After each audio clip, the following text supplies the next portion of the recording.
আসসালামু আলাইকুম। সকলকে স্মার্ট ভূমি সেবায় স্বাগতম। জমি কেনার আগে যে বিষয়গুলি না জানলেই নয়। দেশে জমি কেনাবেচা নিয়ে প্রতারণা প্রাচীনকাল থেকেই চলে আসছে। আপনি যদি জমি কেনার বিষয়ে অভিজ্ঞ না হন, তবে আপনাকে ঠকাতে বিভিন্ন দালাল কিংবা বিক্রেতা ছড়িয়ে আছে। তাই চলুন জেনে নেওয়া যাক জমির দাম নির্ধারণ থেকে শুরু করে বায়না ও জমি হস্তান্তর প্রত্যেকটি প্রক্রিয়ার খুঁটিনাটি।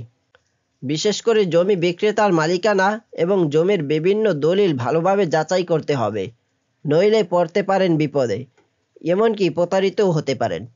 জমি কেনার প্রধান ও পূর্বশর্ত হচ্ছে, ক্রেতা হিসেবে আপনাকে সাবধান এবং সচেতন হতে হবে।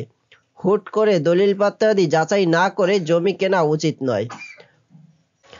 অনেক সময় দালালদের কথায় প্ররোচিত হয়ে জমি কিনতে গিয়ে সর্বশান্ত হয়ে পড়ার ঘটনাও অহরহ দেখা যাচ্ছে।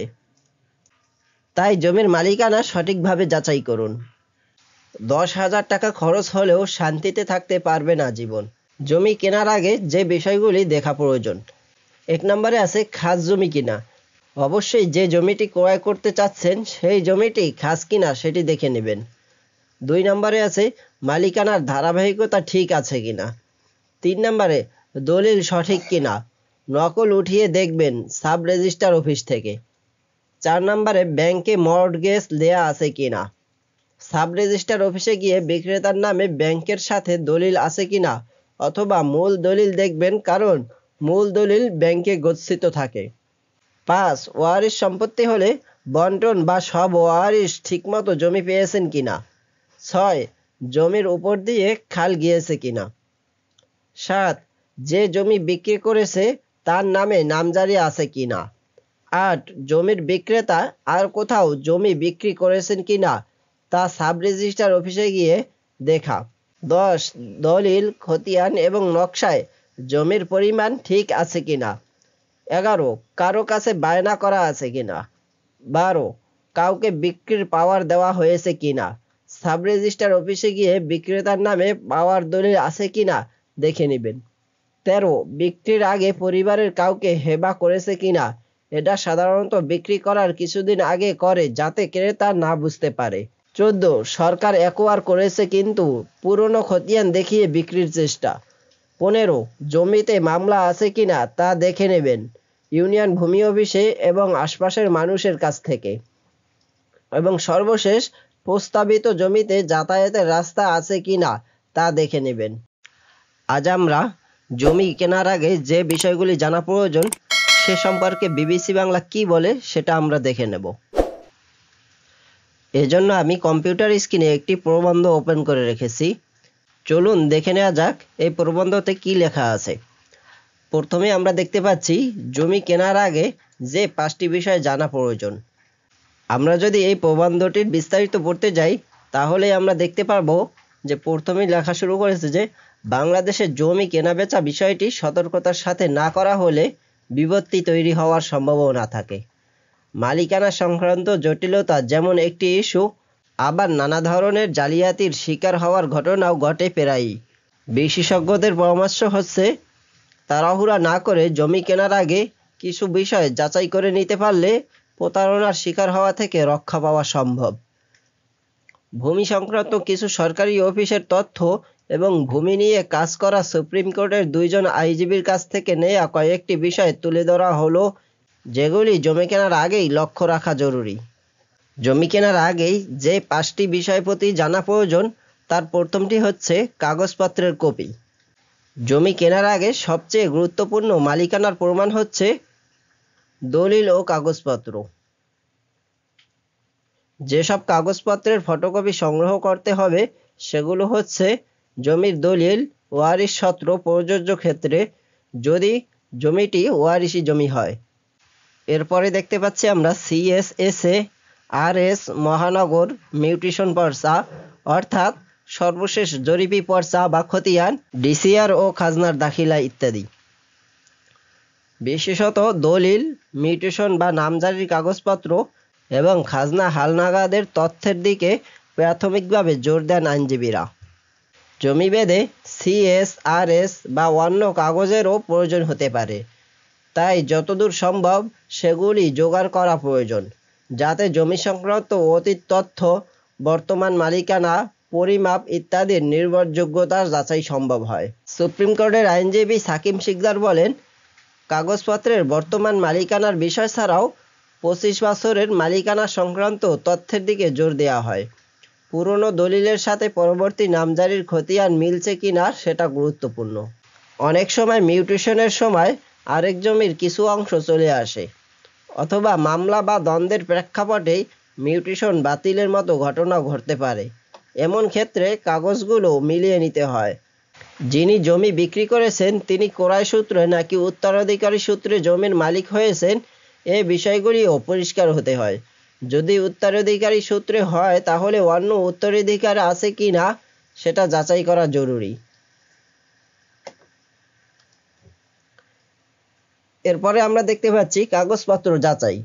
সংশ্লিষ্ট কাগজপত্র যাচাই করতে 3টি অফিসে যেতে হবে: তহসিল অফিস বা ভূমি অফিস, এসিল্যান্ড বা সহকারী ভূমি অফিস এবং সর্বশেষ সাব রেজিস্ট্রি অফিস।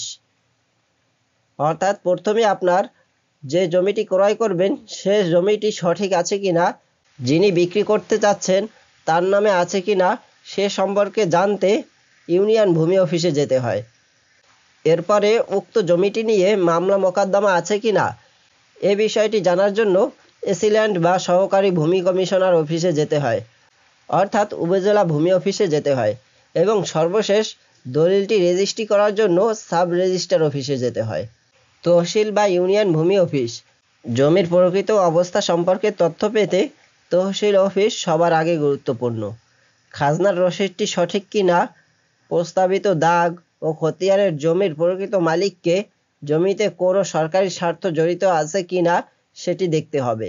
এখানে সরকারি স্বার্থ বলতে খাস জমি, পরিত্যক্ত সম্পত্তি, ওয়াকফ এস্টেট এবং সরকারি অধিগ্রহণের বিষয়গুলো খতিয়ে দেখতে হবে। সুপ্রিম কোর্টের আইনজীবী জাহাঙ্গীর হোসেন বিবিসি বাংলাকে বলেন, জমি সংক্রান্ত অভিযোগ, দ্বন্দ্ব, মামলা তথ্য নিশ্চিত করতে তহসিল হচ্ছে প্রাথমিক জায়গা। এরপরে এসিল্যান্ড অফিস। মিউটেশন বা নামজারি সংক্রান্ত তথ্য বা দ্বন্দ্বের বিষয়ে নিশ্চিত হতে যেতে হবে সহকারী কমিশনার ভূমি অফিসে।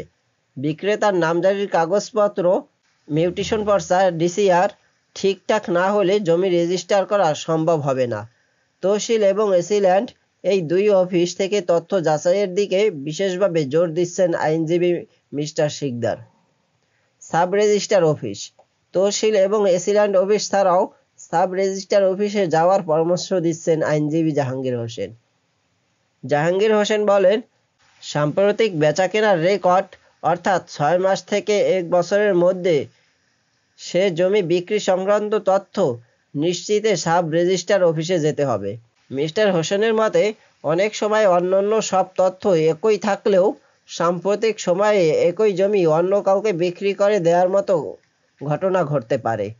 সেজন্য সাব রেজিস্ট্রার অফিসে তথ্য নিশ্চিত করার কথা উল্লেখ করেছেন তিনি। 3 নম্বরে দেখতে পাচ্ছি সরজমিনের অবস্থা। কাগজপত্রের তথ্য পাওয়ার পর জমি কিনতে সরজমিনে গিয়ে দেখার ব্যাপারে জোর দিচ্ছেন। এতে করে জমিটি কেমন, সেখানে কোনো ডোবা বা পুকুর আছে কিনা, রাস্তার অবস্থান কি, এই বিষয়গুলো সম্পর্কে ধারণা তৈরি হবে। এছাড়া সেই জমি সরকার অধিগ্রহণ করছে কিনা বা জায়গা যেমন কাগজে উল্লেখ রয়েছে তার থেকে কম বেশি আছে কিনা সেসব বিষয়ে ধারণা পাওয়া সম্ভব। এছাড়া এলাকাবাসীর সাথে আলোচনা করাটাও একটি গুরুত্বপূর্ণ দিক। তবে অনেক ক্ষেত্রেই ভূমিদস্যুরা সংশ্লিষ্ট জমির আশেপাশে থাকতে পারে, যারা সব ঠিক আছে এমন ধারণা দিতে পারে, বলেছেন মিস্টার হোসেন। জায়গাটি একাধিকবার ভিজিট করার পরামর্শ দিচ্ছেন তিনি, কারণ তার মাঠ পর্যায়ের অভিজ্ঞতায় 10 জন মানুষ হলে একজন অন্তত থাকে যিনি গোপনে হলেও সঠিক তথ্য দিয়ে সাহায্য করেন। এছাড়া সম্ভব হলে ভূমি অফিসের ম্যাপ সংগ্রহ করে সে অনুযায়ী জমির উল্লেখিত দাগ মিলিয়ে নিতে পারলেও ভালো হয়। এরপরে আমরা দেখছি পরামর্শ গ্রহণ। জমির কাগজপত্র ও সরজমিন যাচাই দুটো ক্ষেত্রেই অভিজ্ঞ ব্যক্তিদের সাথে পরামর্শ করা ব্যাপারে জোর দেন আইনজীবীরা। সাধারণত জায়গা জমি ক্রয়ের আগে বেশিরভাগ মানুষ আইনজীবীদের সাথে পরামর্শ করেন না। আইনজীবী জাহাঙ্গীর হোসেন বলেন, আইনজীবীদের পরামর্শ না নিলেও জমি সংক্রান্ত ভালো জ্ঞান আছে এমন ব্যক্তিদের কাছ থেকে পরামর্শ নেওয়া যেতে পারে। এরপরে সর্বশেষ মনে হচ্ছে আরো কিছু সতর্কতা দিয়েছেন বিবিসি বাংলা। এত কিছু নিশ্চিত করে নেওয়ার একটা বড় উদ্দেশ্য হলো জমির সঠিকতা নিশ্চিত করা, কারণ মামলা মোকদ্দমায় বা মালিকানা সংক্রান্ত বিরোধ পরবর্তী ক্রেতার জন্য বাড়তি ঝামেলা সৃষ্টি করতে পারে। বড় জমি বা বেশি মূল্যের সম্পত্তির ক্ষেত্রে পত্রিকায় বিজ্ঞাপন দিয়ে জানান দেওয়ার পরামর্শ দেন। অনেক সময় পাওয়ার অফ অ্যাটর্নির মাধ্যমে জমি কেনাবেচা হয়। সেক্ষেত্রে সাব রেজিস্ট্রার অফিসের সহায়তায় মূল মালিকের সাথে অন্তত যোগাযোগ করে নেওয়া প্রয়োজন বলে মনে করেছেন মিস্টার হোসেন। কারণ এমন অনেক মামলা পরবর্তীতে আসে যেখানে ভুয়া পাওয়ার অফ অ্যাটর্নির মধ্যে দিয়ে জমি বিক্রয় করা হয়। যে কোনো অবস্থাতেই জমি কেনার ক্ষেত্রে মধ্যস্থভোগীর সাথে আলোচনা না করে সরাসরি মালিকের সাথে আলোচনা করা প্রয়োজন। এসব কিছু যাচাই করতে সময় লাগলেও কম দামে কিনতে তাড়াহুড়ো করতে গেলে সর্বশান্ত হওয়ার ঝুঁকি তৈরি হতে পারে। এরপরে আমরা দেখতে পাচ্ছি কেনার সময় করণীয় কি। জমির সব কাগজপত্রের বিষয়ে সন্তুষ্ট থাকলে কেনার সিদ্ধান্ত নেওয়া গেলে সাব রেজিস্ট্রার অফিসে গিয়ে দলিল প্রস্তুত করতে হয়। দলিল লেখার সময় অনেক ক্ষেত্রে ভুল হয়, তাই দলিল চূড়ান্ত করার আগে ড্রাফটে যা যা বলা হয়েছে সেসব তথ্য সঠিকভাবে এসেছে কিনা সেগুলো যাচাই করা নেওয়ার কথা বলেছেন। সব ঠিক করে দলিল চূড়ান্ত হলে এরপরই মিউটেশন বা নামজারির জন্য আবেদন করতে হবে। এখন নামজারির বিষয়টি অনলাইনে করে নেওয়া সম্ভব। এর বাইরে আর্থিক লেনদেনের ক্ষেত্রে রসিদ নেয়ার এবং সাক্ষী রাখার এবং যতটা সম্ভব চেক বা ব্যাংকের মাধ্যমে টাকা পয়সা লেনদেন করার পরামর্শ দিচ্ছে কক্সবাজার সদর উপজেলা ভূমি অফিস। আরও কিছু বিষয় নিশ্চিত করার কথা বলা হয়েছে জাতীয় তথ্য বাতায়নে। সেগুলো হলো জমির দলিলের স্ট্যাম্প এবং দলিল রেজিস্ট্রির রসিদ ক্রেতার নামে নিশ্চিত করে কিনে রসিদ যত্ন সহকারে রাখা। জমি রেজিস্ট্রির সময় ক্রেতা ও বিক্রেতা উপস্থিত থেকে স্বাক্ষর করা। বিক্রেতার নামে নামজরিপ কপি এবং আরএস কপি পর্চা উপস্থাপন করা। আগের তুলনায় ভূমি অফিসের তথ্য সংগ্রহ অনেক ক্ষেত্রেই সহজ হয়েছে। নতুন আইন ও জরিপের মধ্য দিয়ে বিষয়গুলো আরও পরিষ্কার হওয়ার ধারণা দিচ্ছেন তিনি। যেমন আগে জমি দখল একটি বড় সমস্যা হিসাবে দেখা হতো, এজন্য কেউ জমি কিনলে সেই সাথে দখল নিশ্চিত করাটাও গুরুত্বপূর্ণ হিসাবে দেখা হতো। কিন্তু নতুন আইনে দখলকে বাদ দিয়ে দলিলে নজর দেওয়ায় দখল সংক্রান্ত সমস্যার দ্রুত সমাধান সম্ভব বলে মনে করেন মিস্টার শিকদার।